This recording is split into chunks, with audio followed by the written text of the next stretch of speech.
ध्यान लगाने मैं चलूं, ध्यान लगे ना मेरा। हे बुद्ध, आप ही कर दो पार मेरा ये बेड़ा। जी हाँ दोस्तों, जब भी हम ध्यान लगाने की कोशिश करते हैं तो हमारा ध्यान लग ही नहीं पाता है, या फिर हमारे मन में ये शंका रहती है कि हमें पता ही नहीं होता कि ध्यान क्या होता है और कैसे लगाया जाता है। इसी दुविधा का हल भगवान बुद्ध ने बड़े ही सरल शब्दों में किया हुआ है। भगवान बुद्ध ध्यान की प्रतिमा माने जाते हैं और उन्होंने जितने सरल तरीके से ध्यान की विधियां बताई हैं और किसी ने नहीं बताई। ये कहानी पूरी सुनने के बाद आपको ध्यान के बारे में कोई भी शंका नहीं रहेगी। तो चलिए कहानी को शुरू करते हैं। एक बार बुद्ध के पास उनका एक शिष्य आया और उनसे बोला, बुद्ध, मुझे आपके सानिध्य में 3 साल हो गए हैं।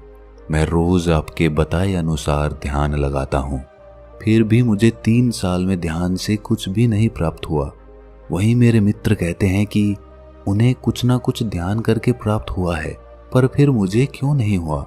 मुझे माफ करें बुद्ध, पर अब मेरे मन में ये विचार आने लगे हैं कि ध्यान से कुछ मिलता भी है या फिर ये मिथ्या है, क्योंकि मुझे तो आज तक कुछ भी नहीं मिला। और जो लोग कहते हैं कि मुझे ध्यान करने से ये प्राप्त हुआ, वो प्राप्त हुआ, मुझे लगता है कि वे सब झूठ बोलते हैं। आपने ही कहा था कि अपनी बुद्धि से खोजो, और अब इतने वर्षों तक ध्यान करने के बाद मुझे ऐसा लगता है कि ध्यान से कुछ नहीं मिलता। आप ही मेरा मार्गदर्शन करें। बुद्ध मुस्कुराए और बोले, इसका जवाब मैं कल सुबह ध्यान सभा में दूंगा, तुम वहां आना। अगले दिन बुद्ध सभी को इकट्ठा करके उपदेश देने लगे। उन्होंने कहा, आज मैं तुम्हें एक कहानी सुनाऊंगा। उसे तुम बस एक कहानी की तरह सुनना और समझना। ये पूरी तरह से एक काल्पनिक कहानी है। एक गुरु ज्ञान के लिए बहुत प्रसिद्ध थे।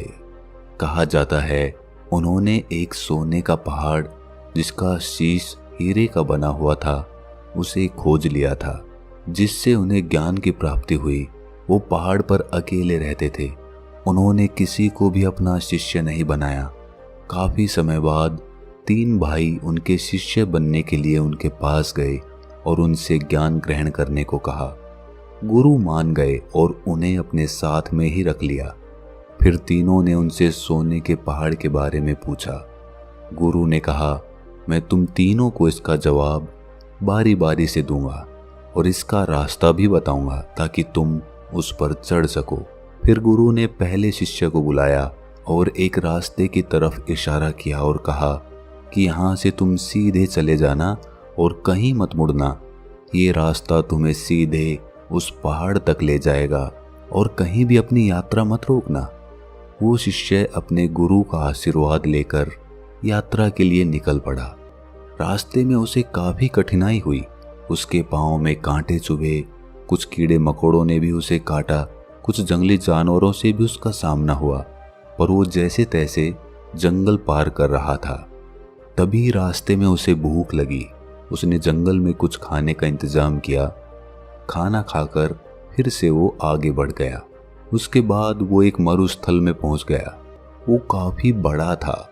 उसके पास खाने के लिए थोड़ा सा खाना बचा हुआ था, लेकिन उसके पास पानी नहीं था और वो प्यास से बहुत व्याकुल हो रहा था। फिर भी वो चलता रहा। चलते चलते अंत में वो बेहद थक गया।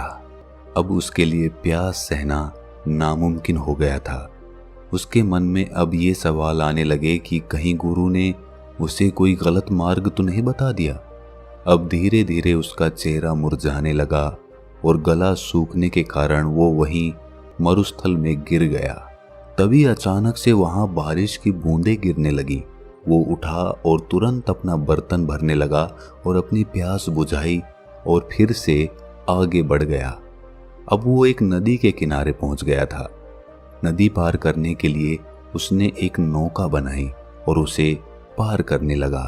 तभी वहां एक बवंडर आ गया और उसकी नाव उसमें डूबती चली गई।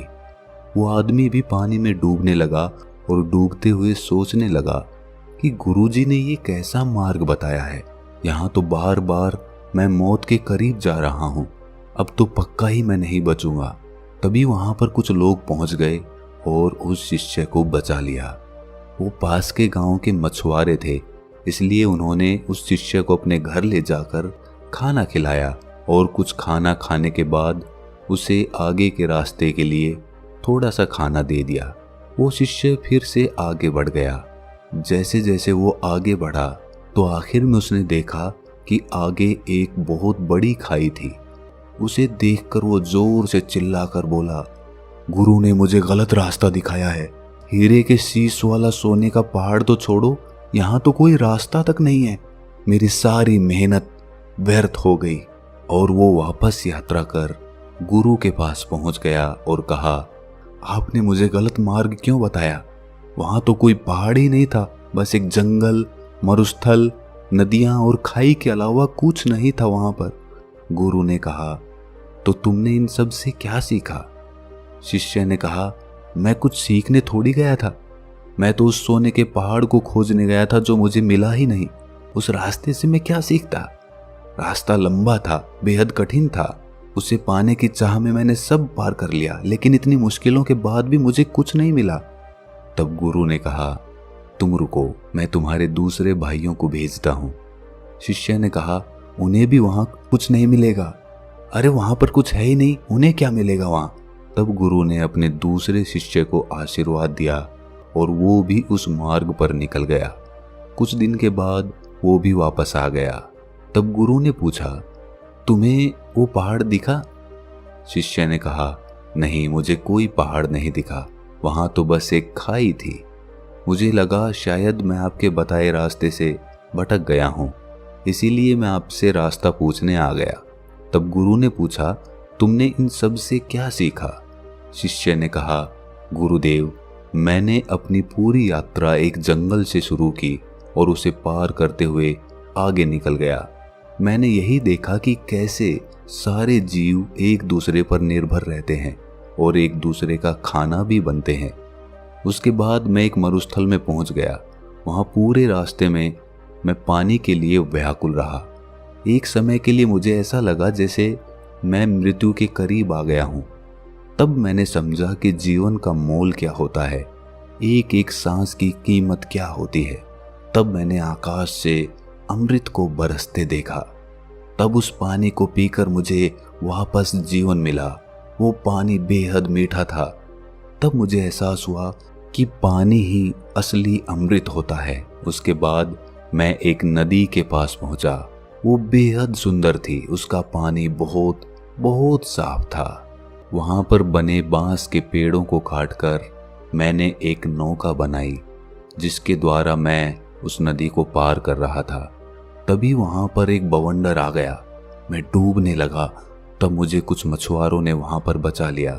तब मुझे एहसास हुआ कि मुसीबत के सामने हम हमेशा चाहते हैं कि कोई हमारी मदद करे, लेकिन हम कभी किसी की मदद नहीं करते। उसके बाद उन मछुआरों ने मुझे अपने घर ले जाकर भोजन कराया।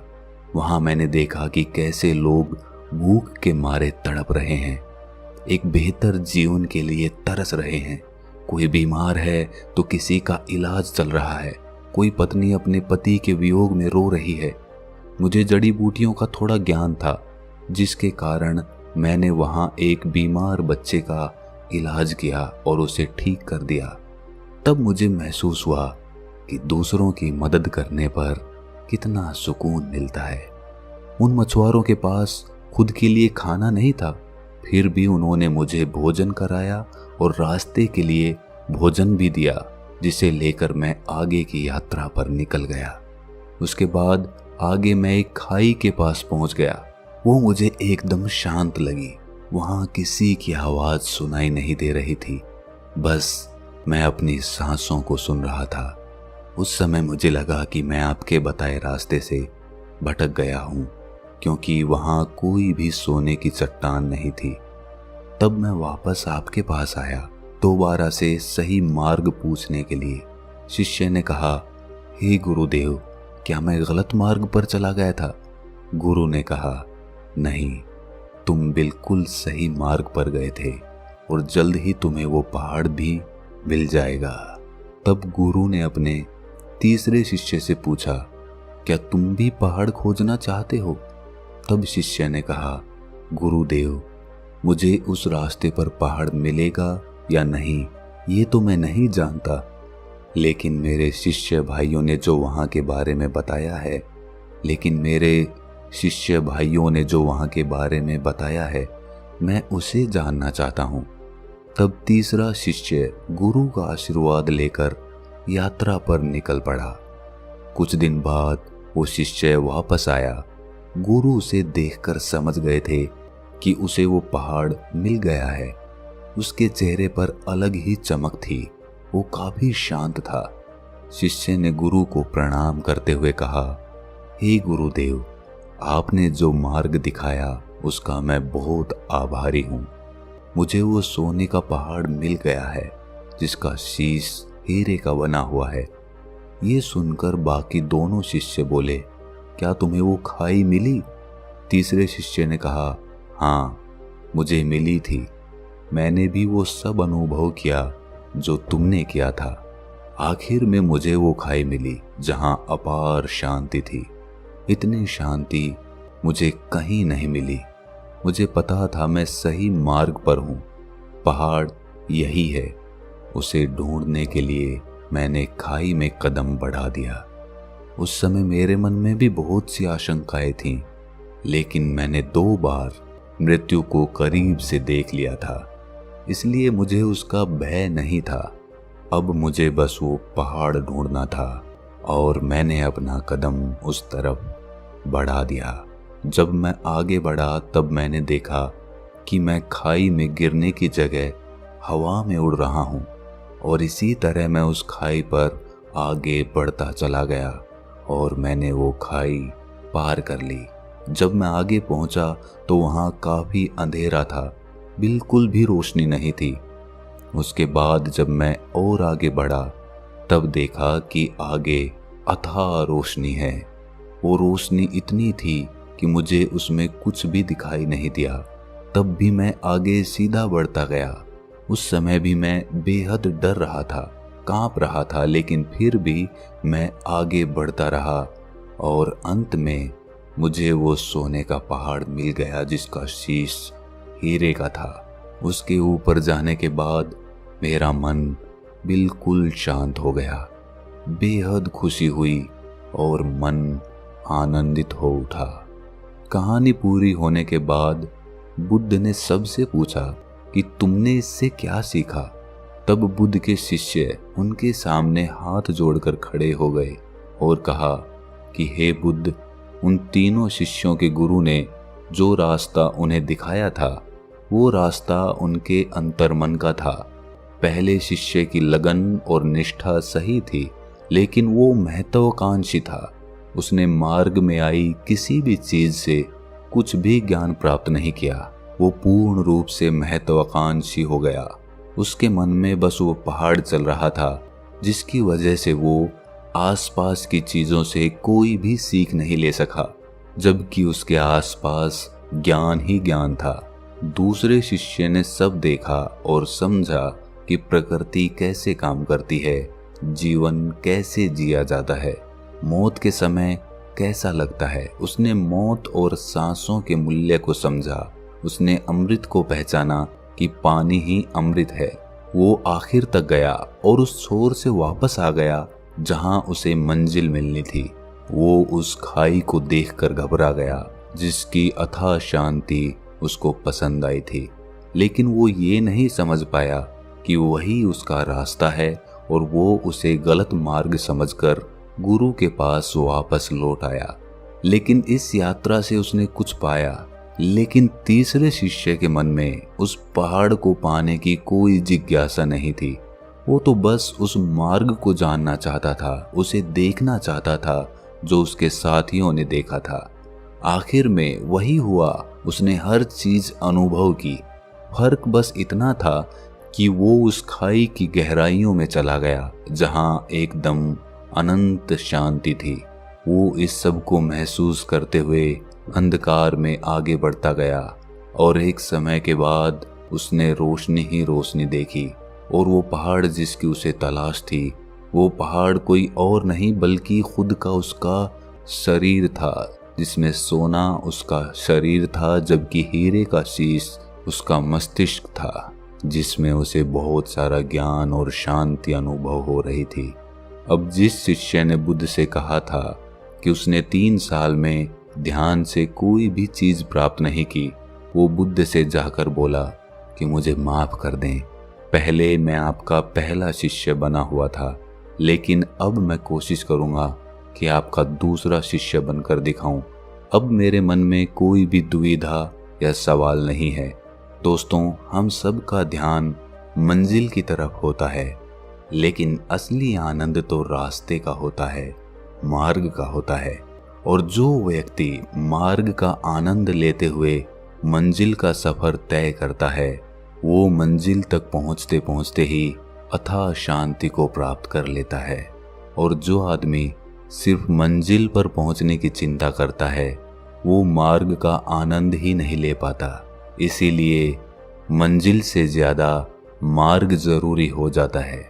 अगर आपको ये कहानी थोड़ी सी भी ज्ञानवर्धक लगी तो इसे अपने सगे संबंधियों और दोस्तों के साथ शेयर ज़रूर करें, और ऐसी ही ज्ञानवर्धक कहानियाँ सुनने के लिए हमारे चैनल को सब्सक्राइब कर लें और इस वीडियो को लाइक ज़रूर कर दें। तो मिलते हैं अगली कहानी में, तब तक के लिए अपना ख्याल रखें।